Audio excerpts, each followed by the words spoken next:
Good morning, my friend. I hope you're doing well. It's ironic that I'm going to tell you that I'm tired when this whole episode we're going to talk about being tired. It's early in the morning, I guess it's about 4:30 or so, March 1st, 2021. We had kind of a rough night because here in Nebraska, we're part of the Central Flyway where lots of species of birds, waterfowl, ducks, geese, and now we've learned the Sandhill Cranes migrate through here, and they have arrived. And I don't know if you've ever seen a Sandhill crane, but I had never seen them really up close until yesterday when they got here, and about 700 million of them. That's a slight exaggeration, but many of them, thousands of them, have decided to rest overnight in the river behind our house. The dogs went nuts. They were scared. These things make a crazy sound. It's kind of like how an adolescent boy, when their voice starts to change, they're kind of squeaky. If you imagine that squeaky sound kind of blended with a gobbler turkey, like a tom turkey gobbling, but constantly and never stopping, and then about 40 million of them all at the same time. That's sort of what they sound like. I would try to do an impression of it, but I would butcher it. But the dogs were kind of freaked out. We actually had to close the blinds because Harvey was just going nuts. He would see these cranes in the river and just go crazy. And then Lewis was scared and he wanted to be held, and he's a 57-pound dog that wants to be in your lap. So it's been kind of interesting. And they didn't sleep well. And we had this soundtrack all night, so we'll get used to it. But last night was the first night. And the thing that was kind of weird about it is the geese, even though there's thousands of geese and ducks and whatnot, they sort of majestically fly and land in the river. They make some racket, but they don't really bother you. But the cranes kind of they make this weird sort of circling thing around the house. It felt kind of like an Alfred Hitchcock sort of thing, like they might be talking amongst themselves about breaking in and killing all of us or something. It was pretty weird. So we'll get used to it, but that was a new thing for us last night. So like I said, a little tired this morning because of the whole crane situation. But I'm excited because today we're gonna cover some ground. It's the 1st of March, so it's time for an opportunity for us to start something new. And I don't know where you listen to the podcast, friend, but I would encourage you to go to Podbean, PODBEAN.com, Podbean.com. So my channel is drleewarren.podbean.com. Download the Podbean app, use it on whatever device you listen. They've just got lots of great features. We're getting tons and tons more downloads than we ever had before. And I have to think it's because we switched to Podbean. February was, by over 2,500 downloads, the best month ever. I mean, we just crushed February, and I'm not sure why, but tremendously higher number of downloads than we've ever had before. And I think it had something to do with a better distribution or something from Podbean. But check it out, drleewarren.podbean.com. Okay, we finally made it back from Florida. We went to the event at First Presbyterian Church of Bonita Springs. The people were so gracious, Pastor Pratt, and all of the people there. We just had the best time. I'll tell you more about it later, but you can watch the event at fpcbonita.org, fpcbonita.org/Warren. It's available live. The replay of the live event is available. And I think we had a great conversation. We talked a lot about Infinitely Happier, mostly, of course, about I've Seen the End of You. That's why we were there, but we just had a great conversation, great time, met some wonderful people. I'll talk a little bit more about that later today, about one of the people we met. But you should go check it out, fpcbonita.org/Warren, fpcbonita.org/Warren for the replay. Hey, we took a survey.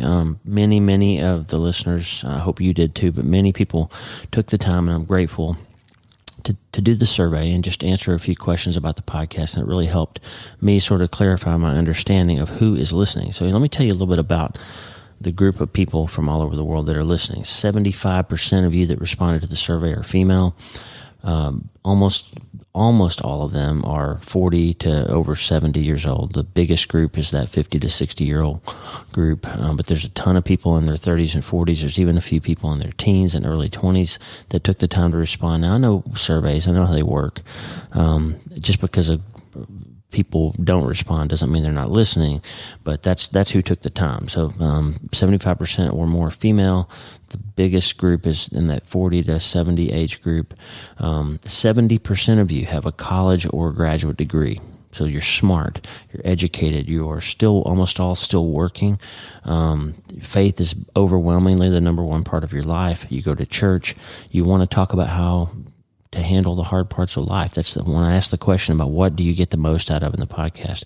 It's how to deal with hard things and the spiritual stuff tied way, way more than anything to do with science or any of that. You are listening because we're talking about real life stuff in the context of how we find hope and to maintain faith and deepen our spiritual relationships. That's what you care about.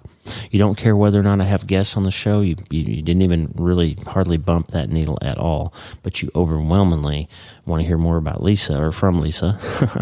And most of you didn't really care about the music or you wanted something new. Those were about equal. But unfortunately, old Blue Highway lost out to a new theme song, and I'm excited about our new one that we've got. And I greatly appreciate Tommy Walker letting us use water into wine, especially perfect metaphor lyrically for what we're doing here with changing our minds and changing our lives, right? So let's get down to it. Today's March 1st, and we're going to call this month Mind Change March. We're going to make sure that every single day in this month we are going to press deeper into changing the things we need to change to get where we want to be in our lives. We're going to not waste any more time. We're not going to have any regrets of how we spend this month. 31 days from now, if you do this with me, if you do this with Lisa, if you do this with this community, we are going to be smarter, richer, wiser, fitter, closer to God, closer to others, and we will be much better self-brain surgeons. It's Mind Change March, friend, and we are going to start today. Hey, I'm so glad to have you listening today. I'm Dr. Lee Warren, and I live in Nebraska in the United States of America with my incredible wife, Lisa Warren, and the super pups, Harvey and Lewis, who apparently are terrified of Sandhill Cranes. I'm a neurosurgeon and an author, and I'm here to help you harness neuroscience, the power of your brain, faith, the power of your spirit, and good old common sense to help you lead a healthier, better, happier life. Listen, friend, you can't change your life until you change your mind, and I'm here to help you learn the art of self-brain surgery. To get that done, you can get the show notes and more on my website at wleewarrenmd.com, and don't forget to add the /newsletter to connect via the weekly newsletter to this great community of people all over the world who are learning the art of self-brain surgery to change their minds and change their lives. wleewarrenmd.com/newsletter. Listen, if you need prayer or if you want to join us in praying for the other people in this community, there's an amazing little prayer community building up at wleewarrenmd.com/prayer. wleewarrenmd.com/prayer. You can post prayer requests by name or anonymously, or you can sign up or you can click in and pray for other people in this community. Check it out, wleewarrenmd.com/prayer.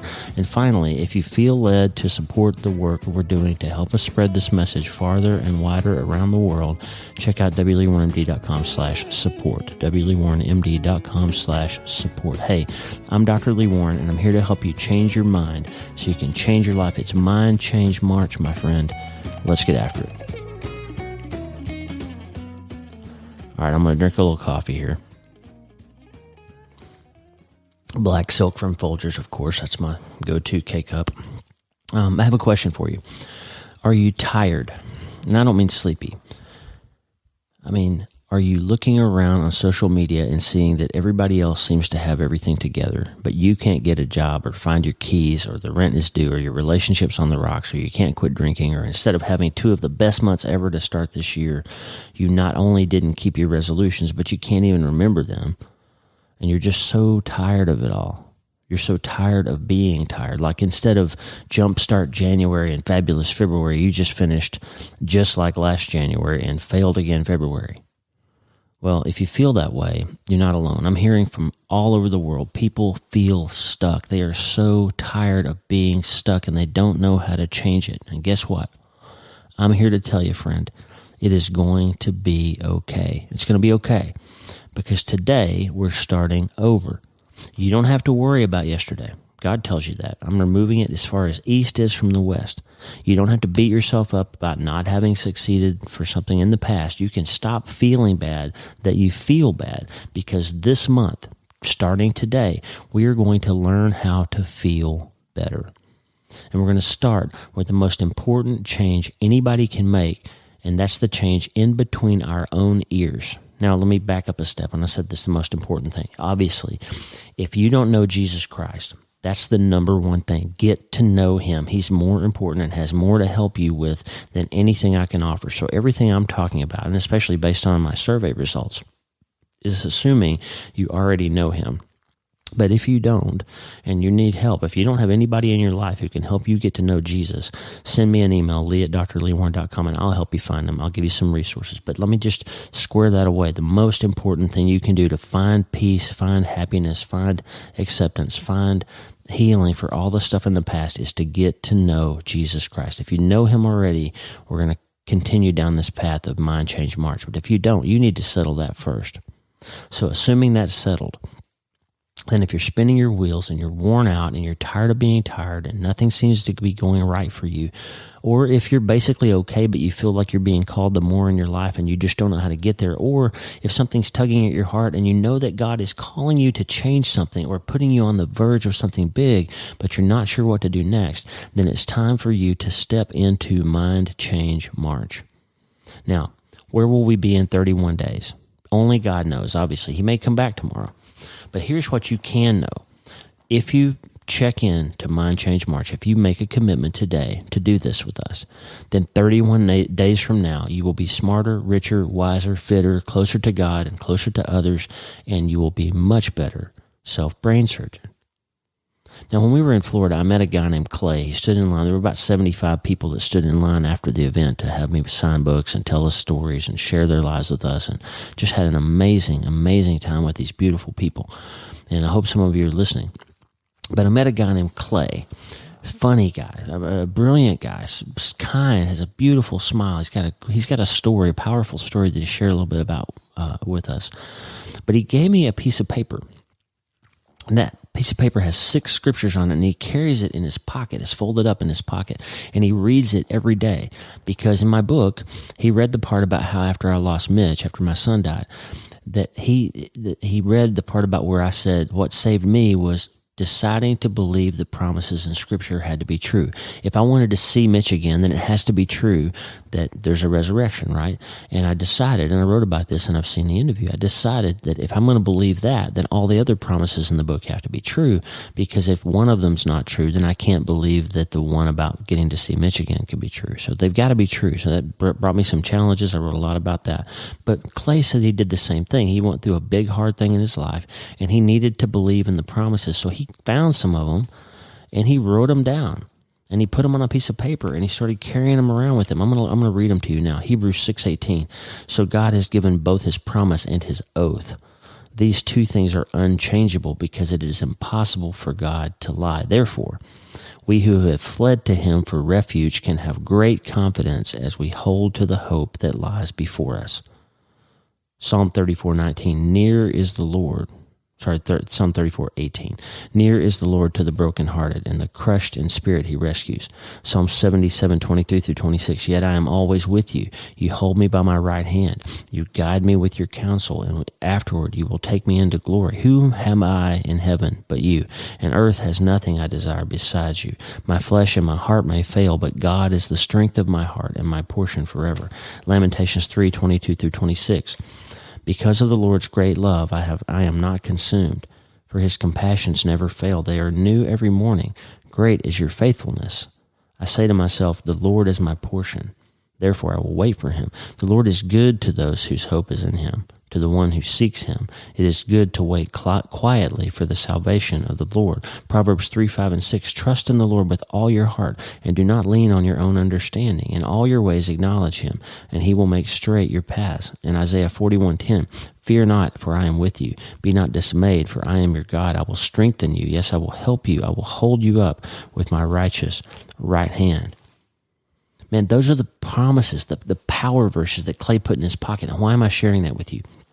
I'm sharing it with you because that is what we're supposed to do. Deuteronomy chapter 6, Moses told the people to write it down. Take it to heart. Put it on your doorpost. Teach it to your kids. Talk about it. Have some stuff in your head that's going to help you when you encounter hard things. Put some armor, some bullets in your weapon to shoot at those hard things that come along in life. And Scripture is the best way to do that. I love that example from Clay. And he gave me beautifully, kindly shared that piece of paper. I've got it on my desk right now. I just literally, that's the piece of paper that Clay had in his pocket. But he also told me about a book. Amazon reviewed this book, and here's what Amazon said about it. Best-selling author David Richo wrote 5 True Things, a little guide to embracing life's big challenges, which gets straight to the heart of how to find courage and contentment when life doesn't go according to plan. Rather than fighting against them, we must all accept these 5 true things. Number 1, everything changes and ends. Number 2, things do not always go according to plan. Number 3, life is not always fair. Number 4, pain is part of life. And number 5, people are not loving and loyal all the time. Drawing on both psychology and spirituality, Richo offers time-tested insights on finding meaning and joy in life as it really is, and relationships as they are. By changing our approach to our struggles, we can find deep happiness. Boom, I'm done. I have nothing else to say. Start today. I'm just kidding. That's exactly it. So David Richo's on the same idea that I've been telling you for a long time now. Life is hard, and it's true. Everything ends, relationships end, everything changes. Things don't always go like you think they're going to go. Life is hard and it's not fair, and pain is part of life, and not everybody is nice or good to you all the time. So once you accept all that stuff, then you can figure out how to be happy anyway. Once you accept that your son's going to die, or that you're going to lose your marriage someday, or that you might go broke, or you might get cancer, or you might have a car wreck and somebody passes away. Once you accept that life just has that stuff in it, or a coronavirus might take away your career, or you might not be able to find a job. Once you understand and accept that that kind of stuff is part of the deal, then you can figure out what Jesus was talking about when he said, yeah, life is hard, but I came here that you can have abundance anyway. You just have to settle that those things are true, and then you can find a way to be happy anyhow. That's what I'm going after. And I appreciate that Clay brought that to us. That there's other people writing about it out there, other people talking about it, that validates what we're talking about here at Infinitely Happier. We're talking about here on the podcast, what we're talking about in my books. It's self-brain surgery. You figure that out. You change how you approach it. You reframe, rewire, reset your mind to accept all those hard things and let God manage them and heal them and nourish you to a new place where you can still have abundance in spite of all those things. It reminds me a lot of my friend, the late Dr. Gordon Livingston. He lost 2 sons in 13 months and wrote that amazing book called Too Soon Old, Too Late Smart. Gordon said, you are what you do, not what happens to you, not what you feel, you're what you do. Just like Tony Robbins said, emotion follows motion, right? If you want to feel better, do better. Gordon said, you're not what you feel. Like life makes you feel all kinds of things, but that's not who you are. You are what you do. Basically, you're what you decide to be in your mind, and you can become that. So we're here on March 1st, or whatever day you're listening to this, and we got to cross a bridge into a new way of thinking. Because a pretty smart guy that we both know is always saying, you can't change your life until you change your mind. Just kidding, that's me that's always saying that. You can't change your life until you change your mind. Why do I say that? Because it's true. We've got to make a decision that we are going to think about things differently than we have in the past if we want to get a different result out of them. Because I'll tell you this, if you keep doing the same stuff you've been doing, you're going to keep getting the same results you've been getting. You got to change something if you want to feel different. So let's make a decision today. Let's say this out loud. Now, if you're someplace where saying it out loud would be awkward, if you're listening to the podcast while you're supposed to be at work or school or in church or somewhere where it would be awkward for you to say it out loud, then at least say it in your heart and believe it. Say this with me. I am tired of feeling, thinking, behaving, and living the way I have been. And I know that I, God, and people who love me want something better for me and from me. So this is the year, the month, the day, the hour, and the minute that I will decide to change, take control of my future, and make it better. This is my moment, my You Start Today moment. I am starting today. I'm going to change my mind and change my life, and I am starting today. Okay, if you're with me still, then it's go time. It's time to get after it. Now let's put some wheels on this bus. If we're going to say we're going to have Mind Change March, what are some areas we might need to change in? Well, I want to get closer to God. So here's one, closer to God. Get you some promises and write them down like Clay did. This is exactly, like I said a while ago, straight out of Deuteronomy chapter 6. Here's what Moses said. These are the commands, decrees, and laws the Lord your God directed me to teach you to observe in the land that you are crossing the Jordan to possess, so that you, your children, and their children after them may fear the Lord your God as long as you live by keeping all his decrees and commands that I give you, and so that you may enjoy long life. Hear, Israel, and be careful to obey, so that it may go well with you, and that you may increase greatly in a land flowing with milk and honey, just as the Lord your God, the God of your ancestors, promised you. Hear, O Israel, the Lord our God, the Lord is one, or the Lord our God is one, the Lord is our God. Love the Lord your God with all your heart and with all your soul and with all your strength. These commandments that I give you today are to be on your hearts. Impress them on your children. Talk about them when you sit at home and when you walk along the road, when you lie down and when you get up. Tie them as symbols on your hands and bind them on your foreheads. Write them on the door frames of your houses and on your gates. Get you some promises, friend. Moses has beaten this He's beaten this dead horse for a long time. He's saying, this stuff I'm telling you is going to save your life. It's going to help you. It's going to fill you with hope and joy and the ability to handle the hard things you're going to face when you cross that river. Get you some promises, he's saying. Talk about them. Teach your kids them. Write them down. He even said, bind them on your wrists and put them on your head. Write them on the door frame. He's beating that horse because it's so important. You need to get you some promises, friend. Now, if you're not a believer, get you some power words. Get you some things to think about that are better than the things you've been thinking about, and memorize them. Put them in your heart. I would strongly encourage you, if you're not a believer, get some place where you can get to know Jesus, and you will get some tools in your toolkit that will help you deal with this hard thing we call life. Get you some promises, friend. Here's another one. Let's talk about improving relationships. You want to improve your marriage? You want to improve your relationship with your boyfriend or girlfriend? Turn off the TV. Buy some cards. Write some notes. Send some flowers. Hold hands. Spend a few minutes thinking about that person you love or the person you would like to love someday in your mind. Spend some time thinking about them and list out some things that you're grateful for about them. And then here's a mind-blowing idea. Tell them. Tell your wife why you love her. Don't assume she knows. Don't think it's silly to say it out loud. Tell her what you are grateful about her. If you're having a hard time in your relationship, this might seem impossible right now. But just trust me, somebody's got to break the ice, okay? Somebody has to make the first move. Paul said in Romans 12:10, outdo one another in showing love. Outdo one another in showing love. If you're trying to save a relationship, if there's been hurt, you can start by trying to forgive. Now, understand, I'm not a relationship counselor. I know there's some things that are irreparable, and sometimes when you just can't fix it, God can fix it. Sometimes it feels impossible.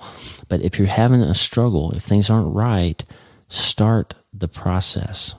Break the ice. You make the first move. Talk to them. Listen to them. Compliment them. You don't have to be Casanova to have a great relationship. You just have to talk, listen, compliment, adore them, support them, pray for and with them. You want to change your relationship? Hold hands and pray with your wife or your husband. It will be hard at first. It will seem awkward, but do it. Trust me. Trust me, friend. Trust me.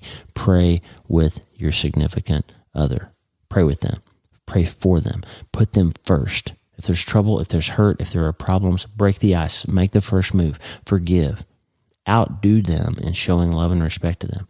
And not just in romance, but in all relationships. Try to serve them more than you expect them to serve you. See if that dramatically changes the quality of your relationships. Would they be better in 31 days if you tried? What do you have to lose? If you're stuck in a relationship, if there's somebody at work you can't get along with, if you are struggling in your marriage, if you are having a hard time with a relationship with a brother or sister or parent, what if you just tried, just for once, just tried to break the ice and do it and be the first one to make the move, to say, you know what, I'm going to forgive that. I'm just going to move past it. I'm going to remember that I've sinned myself in the past, that I've hurt people before, and I'm going to just forgive them. I'm just going to try. What about the Micah 6:8 test? Micah 6:8 says, what does your God require of you but to do justice and love mercy and walk humbly before your God? What if you applied that to your relationships? What if you said, okay, when it's up to me, I'm going to act with justice. I'm going to do the right thing in relationship to my wife or my husband or my friend. I'm going to do the right thing. But when they do it to me, I'm going to be merciful because I've been forgiven. I've been given mercy. People have forgiven my faults before. People have overlooked things I've done before. So I'm going to do justice when it's my turn to act, but I'm going to give mercy when it's my turn to react. And I'm always going to be humble. I'm going to be patient. I'm going to be kind. What if you just did that for 31 days? It sounds impossible, right? But what if you just tried it? Would it be better in 31 days or would it be worse? It can't be worse, right? Try it. Break the ice. Make the first move. How about let's get smarter for 31 days? Read more. If you want to get smarter, you need to read more and not the same old stuff. I've got a friend who has sort of almost a pride point of saying that he never reads books. He only reads professional materials related to his work and news, like the New York Times, those kinds of things, because he doesn't think he needs books. He doesn't like to read books. Well, let me tell you something. Science is extremely clear. It's absolutely clear. Multiple studies have proven it. Smart people read more books, and people who read more books are smarter. They have higher IQs. They perform better. They're more likely to be CEOs. People need to read books. Now, if you are the kind of person who only has one genre of things that you like to read, I know a guy who only reads novels. I know a person who only reads graphic novels and somebody who only reads comic books, and I know somebody who only reads business books. If you only read in one area, your brain is going to atrophy in all the other areas of your life that you could be improving on. I read every month a medical journal, a personal development book, a business book, a spiritual book, and something for fun. Lisa and I always read all the time. That's the cycle. Something to make me smarter, something to make me more spiritual, something to entertain me a little bit, something to help me professionally in the work that I do, in some way, something to learn more about money or about finances or about business.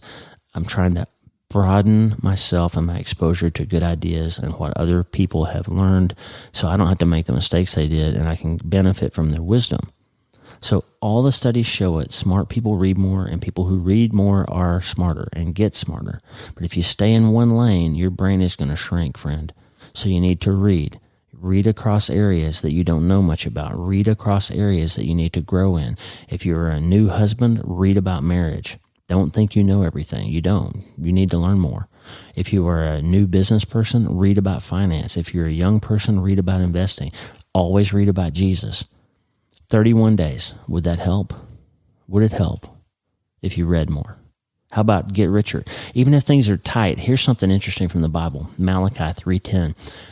Bring the whole tithe into the storehouse, that there may be food in my house. Test me in this, says the Lord Almighty, and see if I will not throw open the floodgates of heaven and pour out so much blessing that there will not be room enough to store it. This is a promise from God. It's not a trick. It's not a magic trick. God has made a promise that I promise you, my friend, is always true. If you give God the first, He will give you more than you can ever imagine. It seems impossible when things are tight, but trust me, pre-tax 10% to God, and that doesn't mean necessarily just drop it in the bucket at church. You can find ways to support ministries. Like we support Tommy Walker Ministries, we support Messenger.org, the Bevere's organization. We support Pioneer Bible translators who are giving the Word of God to unwritten languages around the world.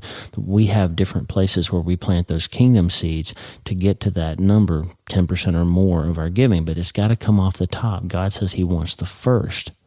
So give more. If you give 10% to God and 10% to you, which means save, invest, grow those seeds of financial support that God has given you, then over time you will learn to live on 80% and you will become financially independent eventually, and financially free eventually, and you will be richer in 31 days if you just change that part of your mindset. I promise you. Change your mind about money. We'll talk more about that later. We'll do some financial brain surgery. But that, my friend, is the pathway to financial success. Warren Buffett said it a long time ago. He's not, I don't know if he's spiritual or not, but he said, if you invest 10% of everything you make in your life, starting at a young age, you'll be a multimillionaire by the time you retire. And it's true. You don't have to be some kind of financial genius. Start a Betterment account. Put $500 a month in there, or $50 or $5, whatever you can, whatever is 10% of what you have. Invest it into the market, get it out there growing, stop spending it on Starbucks, and you will become financially better off in 31 days. Do it. Trust me. There's also a little book you should read, The Richest Man in Babylon. It's a little fable about how to become financially free. It's an entertaining little story my dad introduced me to when I was a kid, and it's powerful, but it's based on timeless principles, and it's true. 31 days, friend. Try it. Think about your money a little bit. Think about your finances. Give God his fair share. It all came from him anyway, and you can't take it with you. Give it to God and see if he won't keep his promise.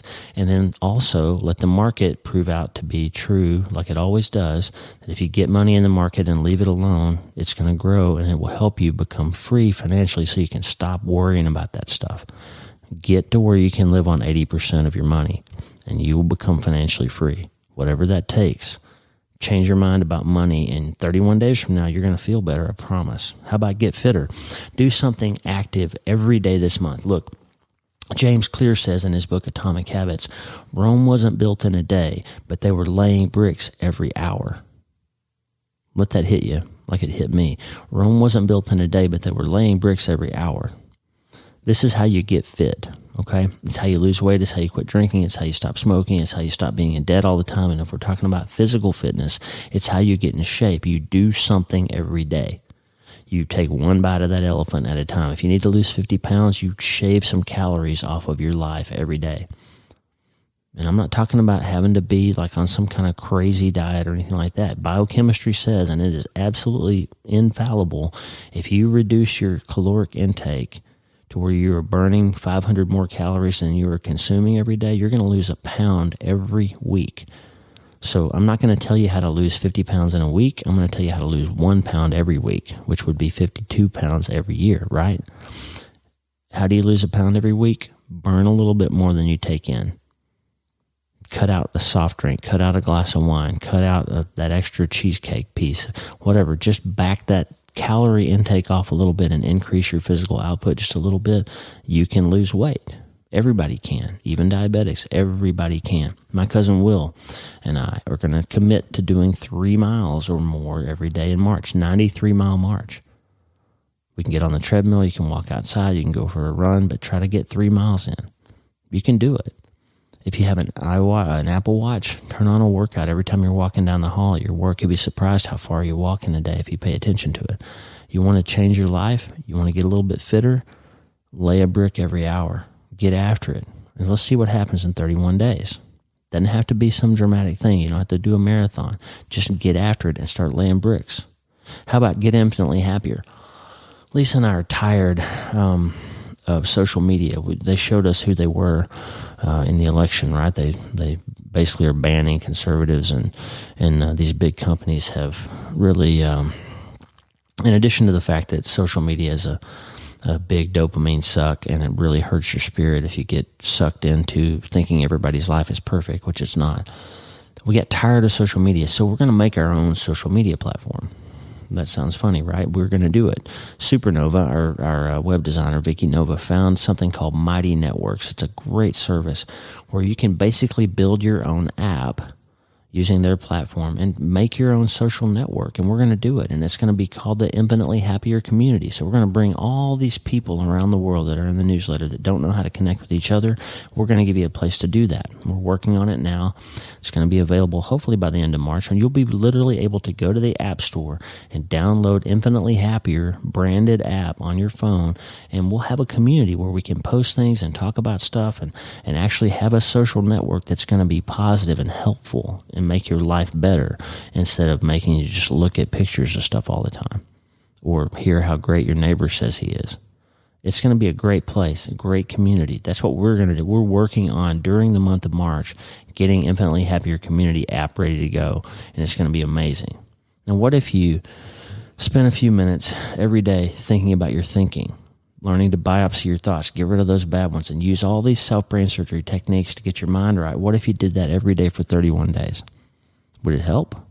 Start laying those bricks. Get after it. Let's do something to change our minds and change our lives. These are just some examples. Get closer to God, get your finances in order, get a little bit fitter, improve your relationships, make a social network, do something to change your mind and change your life, or add some value to the planet. It's Mind Change March. Today's the 1st. It's time to go.